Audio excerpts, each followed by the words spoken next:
Nah, surat Fatihah ini dan surat-surat yang lainnya, kita harus pahami bahwa sebenarnya malaikat Jibril ketika menyampaikan wahyu tersebut kepada Nabi Muhammad sallallahu alaihi wasallam, itu Nabi sudah mengetahui semua surat sebelumnya. Jadi 30 juz itu sudah ada di dalam diri Nabi. Makanya terminologi Al-Quran itu, para ulama ahli Al-Quran selalu menyebutkan yang namanya Al-Quran kalamullah al-munazzalu ala qalbi Sayyidina Muhammad, firman Allah yang telah Allah turunkan ke dalam hati Nabi Muhammad. Jadi bukan beliau tidak tahu tuh wahyu tersebut, kemudian malaikat Jibril menyampaikan wahyu, ini ada surat ini, baru beliau hafal. Bukan begitu. Sudah dari awal, bahkan di alam arwah itu Al-Quran sudah menyatu dengan Nabi Muhammad. Makanya Sayyidah Aisyah mengatakan kana khuluquhul Quran. Kalau mau tahu siapa Nabi Muhammad, semua akhlak terpuji di Al-Quran itulah Nabi Muhammad sallallahu alaihi wasallam. Itulah akhlak Nabi Muhammad sallallahu alaihi wasallam. Jadi beliau sudah faham, sudah hafal, bukan hafal, sudah Allah kasih masuk di dalam jiwa beliau Al-Quran itu.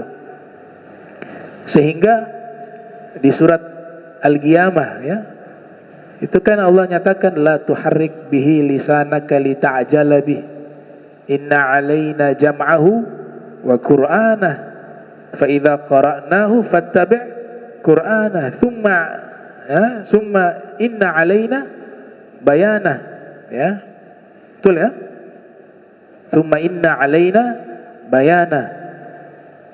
Waktu malaikat Jibril datang menyampaikan wahyu, Allah bilang la tuharrik bihi lisanaka lita'jala bih. Jangan gerakkan lidahmu ikut membaca Al-Quran, nanti kamu mendahuluinya. Jadi mendahului bacaannya malaikat Jibril. Ya. Kemudian Allah katakan sesungguhnya kami telah mengumpulkan Al-Quran seluruhnya dan kami telah bacakan kepadamu. Kami di sini Allah. Ya, jadi Allah sudah sampaikan langsung tuh Al-Quran kepada Nabi Muhammad SAW. Ini bukan pendapat pribadi saya, itu pendapatnya Al-Imam Ibnul Qayyim yang lahir 691 Hijriah, wafat 751 Hijriah, di dalam kitab Zadul Ma'ad fi Hadi Khairil Ibad.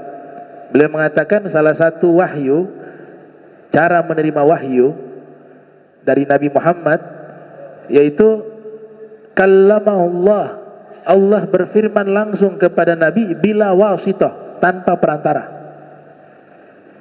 Kallamahullahu bila wasithah, Allah berfirman secara langsung kepada Nabi bila wasithah, tanpa perantara. Jadi wahyu yang Nabi terima bukan hanya lewat malaikat Jibril, ada beberapa cara. Lewat mimpi dapat wahyu, mendengar langsung dari Allah firman itu juga cara Nabi mendapatkan wahyu.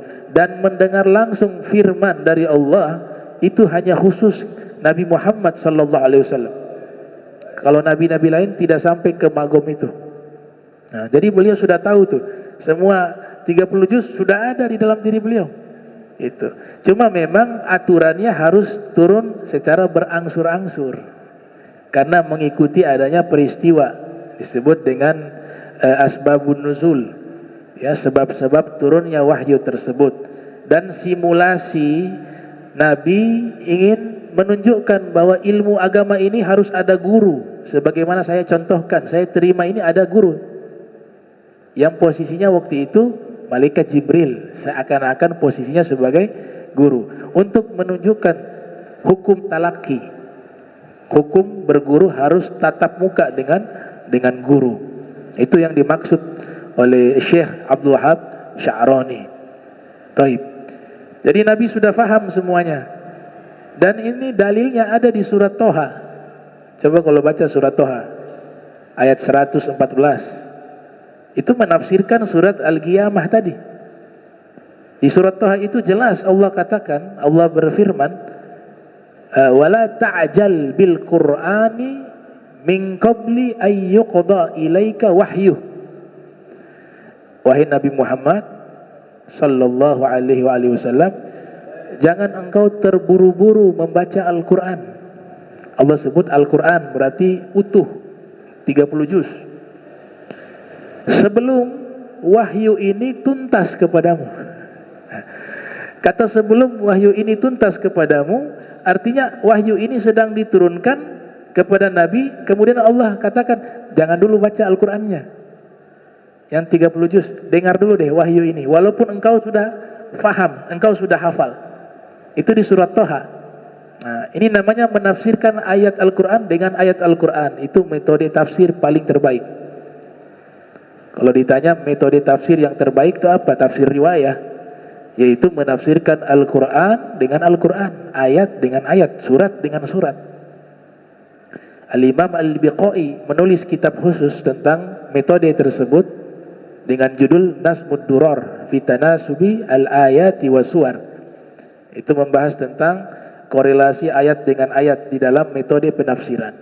Nah, jadi kita sudah dapat fawaid bahwa selama ini yang kita dengarkan seakan-akan Nabi ini gak tahu nih Al-Quran. Kemudian malaikat Jibril datang beritahu, ini surat ini, ayat ini. Padahal realitanya itu, atau orang Arab bilang fil haqiqah, ya, hakikatnya itu Nabi sudah mengetahui sebelumnya. Tapi begitulah Nabi, aturan Allah Nabi taati. Simulasi ini harus dijalankan. Gitu. Nah, ini keutamaan surat Fatihah.